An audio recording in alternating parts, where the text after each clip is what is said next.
The study that we're presenting at the meeting, it's a larger study with some optimized methods in a large group of patients that were treatment resistant at 2 academic medical centers in the U.S., and we were comparing ketamine to another anesthetic condition, which is the first time that's been done.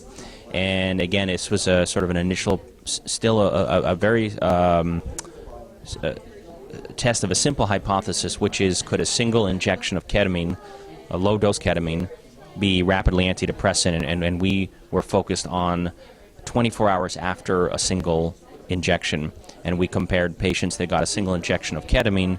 to those that got a single injection of a control anesthetic condition where we used midazolam.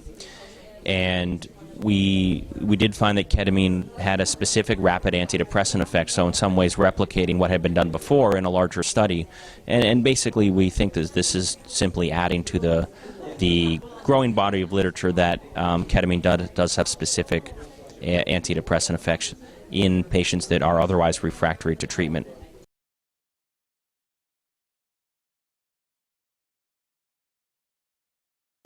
So this is really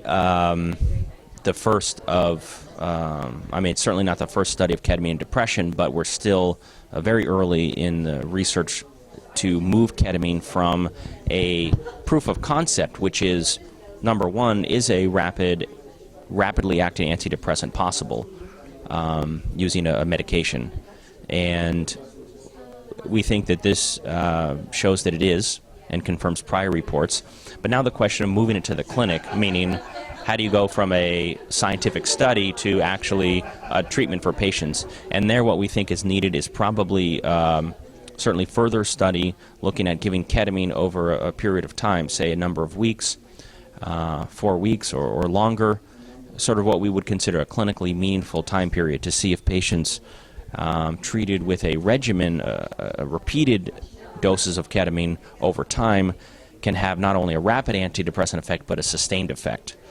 So that research still needs to be done. The other thing we're very excited about is to figure out whether there are other medications we could combine ketamine with that could extend the effect of ketamine. And really here we're thinking about a model whereby a patient who's suffering in a refractory depressive episode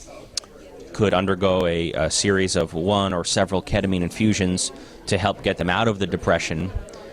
but then we could institute some kind of treatment that then could extend that effect, whether that's medications or perhaps a combination of medications and some kind of psychosocial intervention like psychotherapy. That's an active area of research for us as well.